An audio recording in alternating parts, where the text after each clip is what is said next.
So who goes to the library anymore?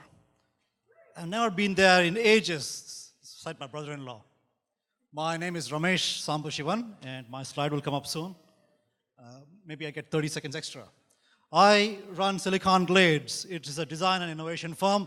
We tackle big transformational projects, helping brands to become legacies. So today I'm here to talk about one of my big transformational projects. It's one of my favorites, work in the flow. Remember in grade school how there is this very strict teacher who wants pin drop silence, and there's this little kid in the class who will draw a cartoon and pass it around, make everyone giggle? That was me. Now I see silent spaces like a public library, and I think, what can I do with it that is interesting? So 3 years ago, I gathered a bunch of friends from the tech world, and together we brought to Tampa Bay area Coderdojo, which gets kids excited about coding.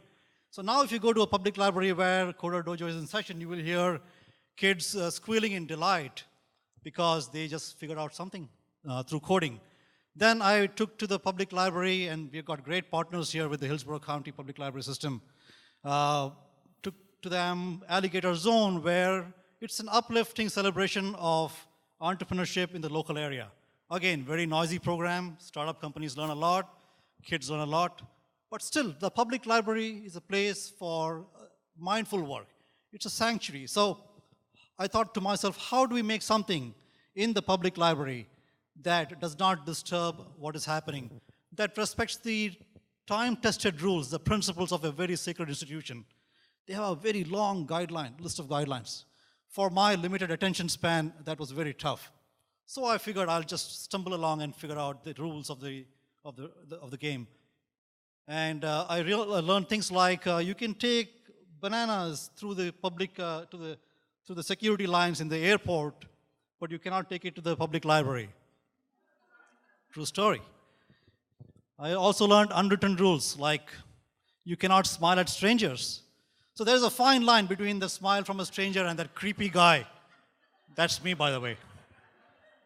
So I learned some lessons like that. It's a very fascinating project because we are trying to change the culture of how grown-ups use the public library. And that took me on a road trip to multiple libraries, not only in Tampa Bay area, but also across the country. And it's a slow process.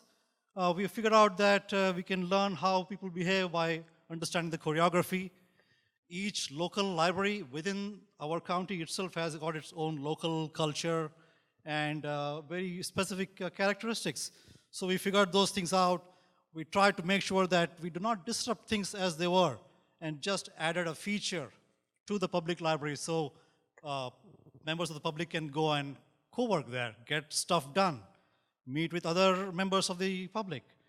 We had very excited entrepreneurs who were not ready for an incubator or an accelerator, willing to go and co-work. So they toured the places with us and kind of blessed the initiative. So that gave me a lot of encouragement.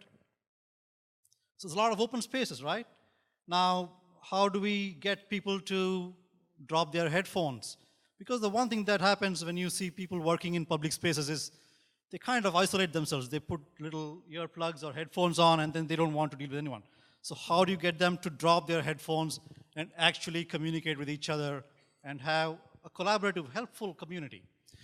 Part of the thinking of, and I think you were expecting a silent disco here, but the closest we get is to this logo. So the emblem that you will see in public libraries that embrace co-working is like this, where the people work together, but they got headphones, so they don't want to be disturbed or disturb each other. So we come up with mechanisms where they can still co-work silently, but where smiles are permitted. And we can actually have conversations where necessary. We developed rules on, how do you take phone calls? How do you set up a conference room? So now you can actually go to public libraries, and hopefully not just in Tampa Bay area, but across the nation, where you can go to a public library and say, I want to work in the flow. And you can be in a state of flow. You can work silently, undisturbed, yet help each other out. So the libraries are changing. They have yoga. They have co-working. It's just a matter of time. They will soon have silent discos as well, trust me. It's doable. So now, until that happens, the closest to fun that we can have as grown-ups in a public library is if we do co-working and go work in the flow. Thank you.